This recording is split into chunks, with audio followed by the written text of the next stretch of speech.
like to welcome all of you.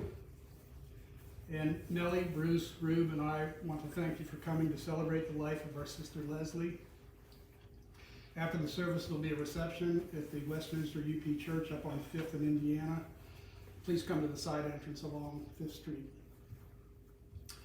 Let's open with a short prayer of thanksgiving and remembrance, which we will follow with the Lord's Prayer. Dear Lord, thank you for my sister Les, and for choosing her to be my sister and me to be her brother. And thank you for the opportunity to be together here today to remember and celebrate her life with my brothers and sister and other family members and friends. Our Father, who art in heaven, hallowed be thy name. Thy kingdom come, thy will be done, on earth as it is in heaven. Give us this day our daily bread, and forgive us our trespasses, as we forgive those who trespass against us. And lead us not into temptation, but deliver us from evil. For thine is the kingdom, the power, and the glory forever. Amen. Next, I'd like to invite our nephew Keith Parsons to read a poem he's written.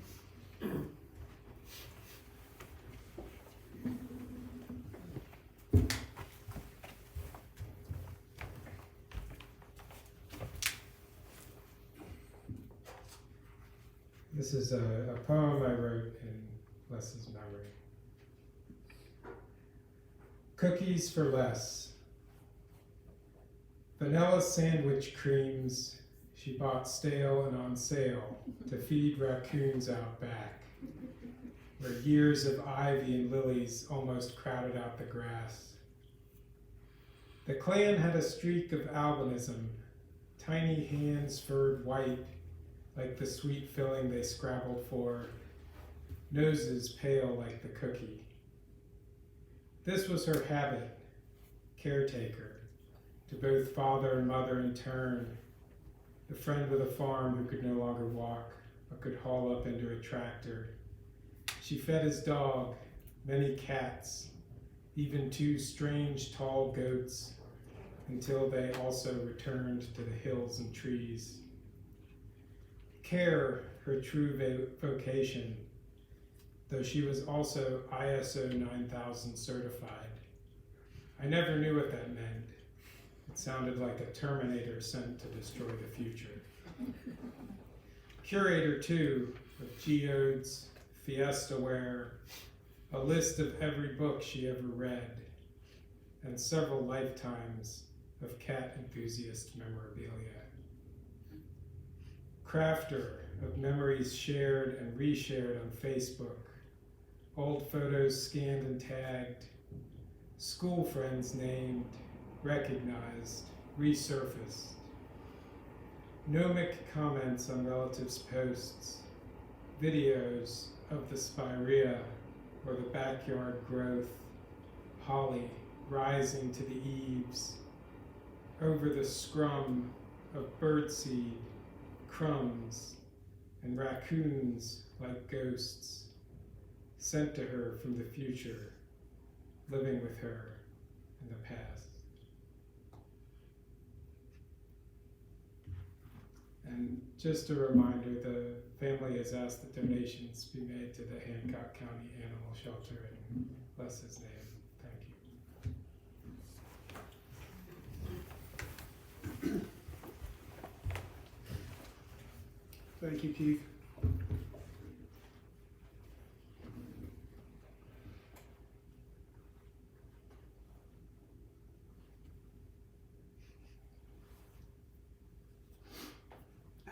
I spent the last couple of days thinking of Les and what about her that meant the most to me and what I would like others to remember about her. Here's what I always think about when I think of Les. First, how much she liked cats. Dogs and other animals too, of course, but especially cats. And I can never think about her without being reminded of what a voracious reader she was, and what an outstanding memory she had for our family, for friends, and for people and events here in Chester. She was a wealth of knowledge on Facebook and was able to comment on all kinds of topics related to the area and the people who live here. The other thing that I always think of is how caring Les was.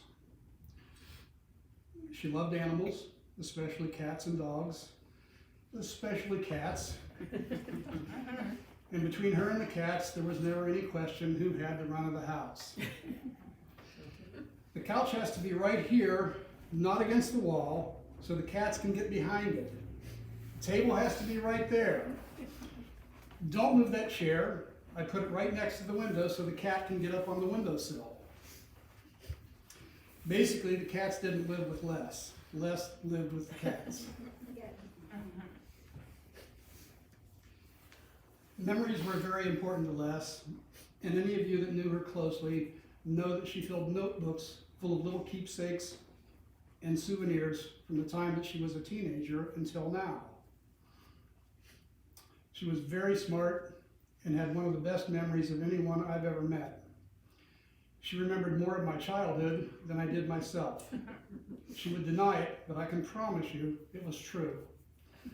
I couldn't tell you how many times there were when we were talking about our childhood, and she'd recall something that I'd done or that had happened to me, in specific, remarkable, and of course, embarrassing detail.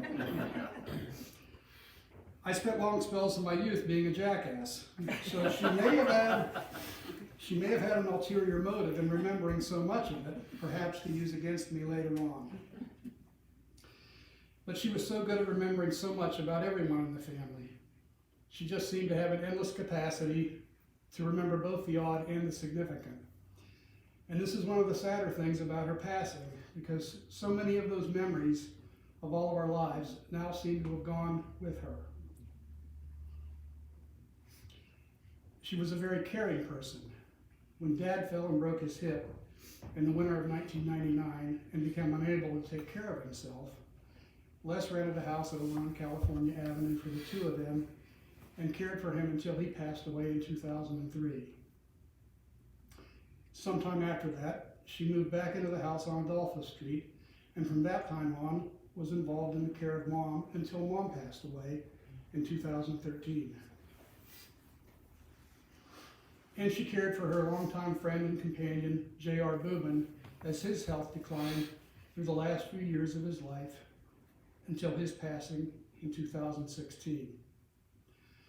I was and always will be very grateful for the way that she stepped up and took care of Mom and Dad in their later years.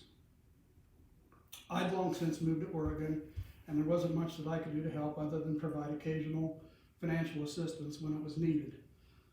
So it was a great comfort to me to know that Les was there every day to see that first Dad and then Mom were taken care of and were able to live out their last years at home in a non-institutional setting.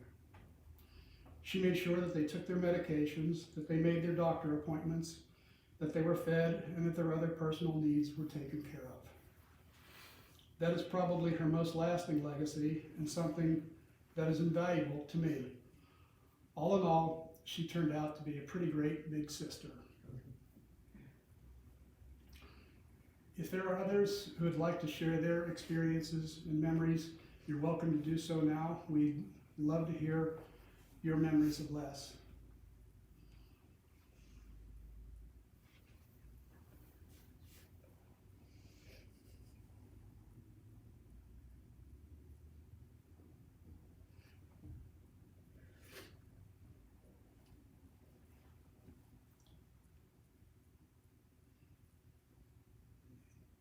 If there's no one, I would like to say that you'll also have an opportunity to share here in a little bit at the reception if you wish.